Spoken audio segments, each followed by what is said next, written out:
आज का जो हमारा टॉपिक है वो है कॉम्बिनेशन ऑफ कैपेसिटर्स। कैपेसिटर्स को हम लोग कैसे कंबाइन कर सकते हैं, जोड़ सकते हैं। इसके दो तरीके हैं हमारे पास। हमारे बुक में जो है दो तरीका दिया गया है, एक है कैपेसिटर इन सीरीज और एक है कैपेसिटर्स इन पैरेलल। तो आज हम लोग कैपेसिटर्स इन सीरीज पर जो है डीपली अध्ययन करते हैं। कैपेसिटर्स इन सीरीज में क्या होता है कि हमारे पास दो या दो से अधिक अधिक कैपेसिटर है और उसको हम लोग कंबाइन करते हैं सीरीज में। तो यहाँ हम लोग तीन कैपेसिटर लिए हैं, C1, C2 और C3, और उसको जो है वायर से कनेक्ट कर दिए हैं और लास्टली इस वायर को हम लोग एक भी पोटेंशियल के बैटरी से कनेक्ट कर दिए हैं।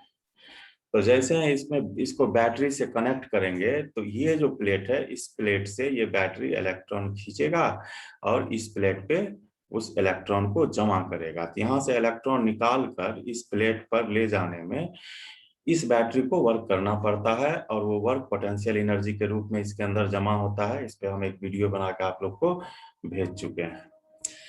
तो इससे इलेक्ट्रॉन बाहर निकलता है तो इस प्लेट पर जो है पॉजिटिव चार्ज जो है वो जमा हो रहा है, और जैसे इस पे पॉजिटिव चार्ज जमा होगा तो इंडक्शन के कारण इस प्लेट पे नेगेटिव चार्ज जमा होगा। ठीक उसी तरह से वही बातें इस पर भी होंगी और इस पर भी होंगी। तो यहाँ पर इसको कंबाइन करने का तरीका ये है कि फर्स्ट प्लेट है, सॉरी, ये जो फर्स्ट कैपेसिटर है इसके अंदर जो दो प्लेट है, इसका एक प्लेट यानी कि निगेटिव वाला जो प्लेट है, फर्स्ट कैपेसिटर का निगेटिव प्लेट जो है वो सेकेंड कैपेसिटर के पॉजिटिव प्लेट से, फिर उसी तरीके से सेकेंड कैपेसिटर के का सेकेंड सॉरी निगेटिव प्लेट जो है वो थर्ड कैपेसिटर के पॉजिटिव प्लेट से, फिर अगर आगे जुड़ा हुआ रहता तो थर्ड कैपेसिटर का निगेटिव प्लेट फोर्थ कैपेसिटर के पॉजिटिव प्लेट से, फिर फोर्थ प्लेट का नेगेटिव प्लेट फिफ्थ कैपेसिटर के पॉजिटिव प्लेट से जुड़ा हुआ रहता। ठीक, तो इस तरह से इसको हम लोग कंबाइन कर सकते हैं। यहाँ पर देखने वाली बात यह है कि जब इसमें भी पोटेंशियल के बैटरी से इसको कनेक्ट किया जाता है तो इसका पोटेंशियल डिवाइड कर जाता है। C1 कैपेसिटर के बीच जो है V1 पोटेंशियल, इसके अंदर V2 पोटेंशियल और इसके अंदर V3 पोटेंशियल आ जाता है, लेकिन इसके चार्ज में कोई चेंजिंग नहीं आता है। तो ये दो बात इसमें महत्वपूर्ण है कि सीरीज कॉम्बिनेशन में पोटेंशियल डिवाइड करता है लेकिन चार्ज कांस्टेंट रहता है। सब आप नॉमेरिकल बनाइएगा तो इस दो बात को मुख्य रूप से अपने जहन में, अपने दिमाग में रखिएगा कि सीरीज कॉम्बिनेशन में पोटेंशियल का डिवीजन होता है लेकिन चार्ज का कोई डिवीजन नहीं होता है। तो यही बातें हमने यहाँ लिखी है कि when the negative plate of one capacitor is connected with positive plate of the second and the negative of the second to the positive of third and so on, then the capacitors are said to be in connected in series। ठीक है, तो series combination में हम लोग capacitor को इस तरह से कनेक्ट करेंगे। तो यहाँ तो पोटेंशियल डिवाइड कर गया, तो पोटेंशियल डिवाइड कर गया तो टोटल पोटेंशियल डिफरेंस क्या हो जाएगा, तो हम लोग क्या करेंगे, V equal to V1 plus V2 plus V3 from the capacity of capacitor. जब हम लोग कैपेसिटर पढ़ना स्टार्ट किए थे तो शुरू में ही कैपेसिटर का फॉर्मूला डिराइव किए थे और हम लोग जानते थे कि C इक्वल टू होता है Q बाय V। यहाँ हमको इक्विवेलेंट कैपेसिटेंस निकालना है, मतलब इस तीनों को मिला के कितना होगा वो हमको यहाँ पर कैलकुलेट करना है। तो उसके लिए हम लोग C equivalent equal to Q by V, या इसी फॉर्मूला से आ जाएगा V equal to Q by C equivalent. C1 capacitor के लिए Q बाय V1, C2 के लिए Q बाय V2 और C3 के लिए Q बाय V3। चार्ज तीनों में सेम है लेकिन पोटेंशियल चेंज कर रहा है। ये दो बात दिमाग में रखिएगा तभी आपका नॉमेरिकल बनेगा। तो इस फॉर्मूला से V1 इक्वल टू हो जाएगा Q by C1, V2 equal to हो जाएगा Q by C2, V3 equal to Q by C3। अब इस V1, V2 और V3 के मान को हम लोग इक्वेशन 1 में पुट कर देते हैं। इक्वेशन 1 क्या था, V equal to V1 plus V2 plus V3। तो V का जो है मान हम लोग निकाले थे Q by C equivalent equal to Q by C1 plus Q by C2 और V3 के लिए Q बाय C3। तो Q by C equivalent equal to, यहाँ से Q कॉमन ले लेंगे, तो Q कॉमन लिए तो आ गया 1/C1 plus 1/C2 plus 1/C3। यहाँ से Q और Q कैंसिल हो जाएगा, तो 1/C equivalent equal to 1/C1 plus 1/C2 plus 1/C3। तो इक्विवेलेंट कैपेसिटेंस निकालने के लिए सीरीज कॉम्बिनेशन में आपका ये फार्मूला जो है वो आया है। तो ये बहुत ही इंपॉर्टेंट फार्मूला है, इसको आप लोग जो है सो अपने दिमाग में रखिएगा, ठीक है। अब आगे है कि the equivalent capacitance for combination of N capacitor. कह रहा है कि अगर 3 से ज्यादा एन नंबर तक, यहाँ तो हम लोग 3 लिए हैं, 3 से ज्यादा एन नंबर तक अगर कैपेसिटर हो, तब उसके लिए हम लोग फार्मूला यूज करेंगे 1/C equivalent equal to 1/C1 plus 1/C2 plus 1/C3 plus 1/C4। उसी तरह से आगे ऐड करते चले जाएंगे तो हमको उस का क्या कहते हैं इक्विवेलेंट कैपेसिटेंस मिल जाएगा। अगर 2 कैपेसिटर जो है इन सीरीज में है और दोनों का मैग्नीट्यूड अलग अलग है, तो उसको हम लोग 1/C equivalent equal to 1/C1 plus 1/C2।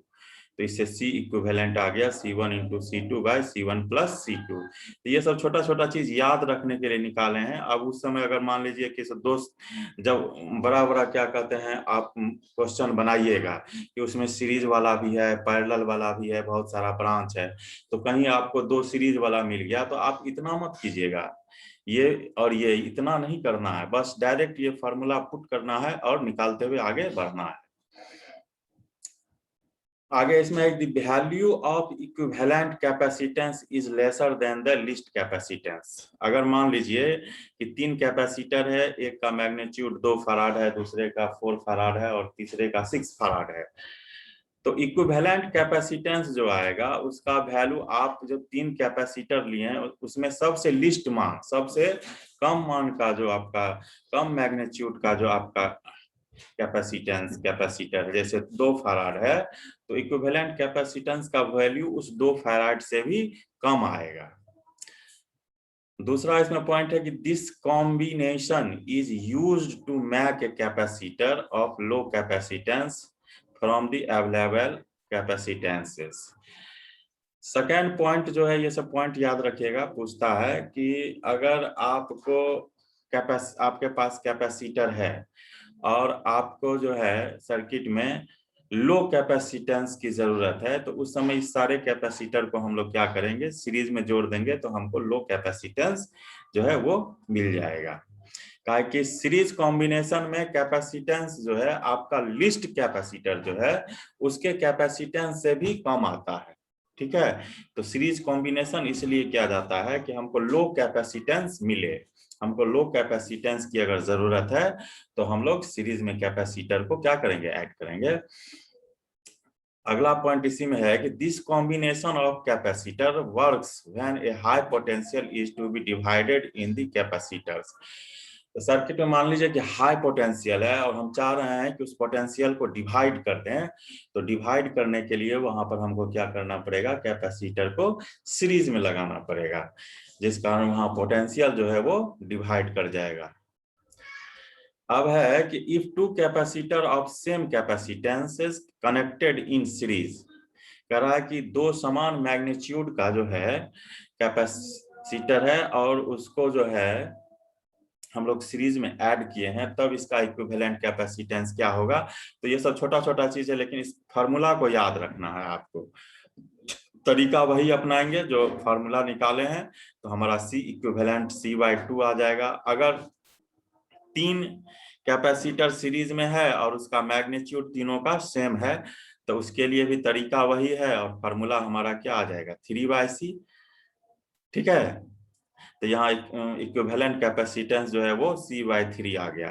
तो यहाँ पर एक चीज तो मोटा मोटी हम लोग देखे कि 2 कैपेसिटर अगर सेम मैग्नीट्यूड का है तो C इक्विवेलेंट आ गया C/2, और अगर 3 कैपेसिटर है और वो तीनों कैपेसिटर का मैग्नीट्यूड सेम है तो उसके लिए फार्मूला आ गया C/3। ये आ गया, ठीक है।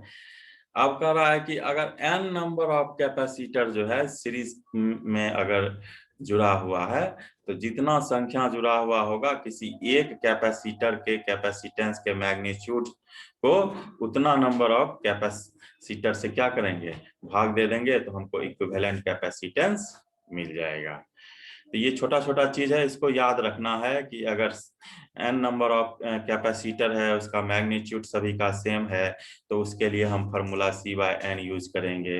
अगर 3 कैपेसिटर है और तीनों कैपेसिटर का मैग्नीट्यूड सेम है, तो इक्विवेलेंट कैपेसिटेंस C/3 हो जाएगा। 2 है तो C/2 हो जाएगा। 4 है तो C/4 हो जाएगा।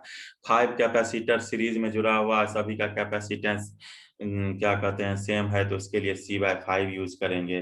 n नंबर है तो C/n यूज करेंगे। ये सब सारा न्यूमेरिकल बनाने में आपको सहायता करेगा। ये छोटा छोटा फार्मूला सब जो है, ये सब सारा आपका न्यूमेरिकल जब आप सॉल्व कीजिएगा बुक से, तो उस समय आपको ये बहुत फायदा पहुंचाएगा। आगे है कि if dielectric plate of dielectric constant epsilon r1, epsilon r2, epsilon r3 are placed between the plates of capacitor, then this capacitor is equal to the series combination of these plates।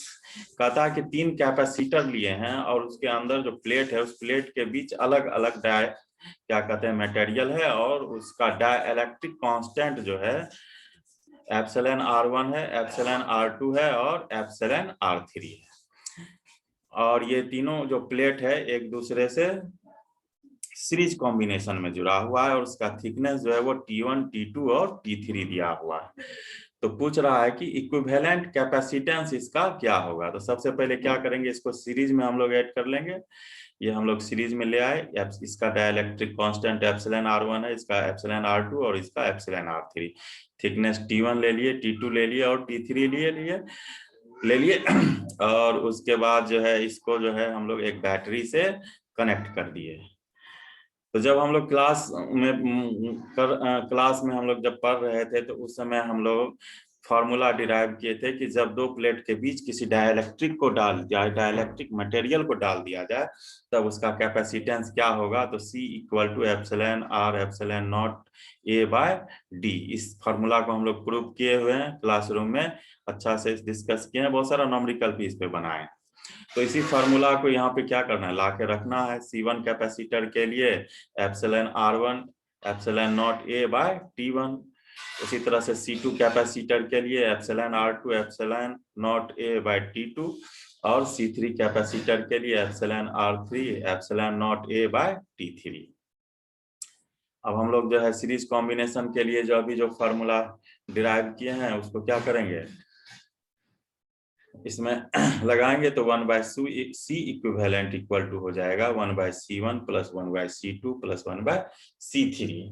तो 1/C equivalent equal to हो जाएगा, C1 के लिए formula हो जाएगा 1/एप्सिलॉन r1 epsilon not A/T1। यहाँ से T1 क्या होगा, ऊपर चला जाएगा, प्लस C2 के लिए ये आ जाएगा और C3 के लिए ये आ जाएगा।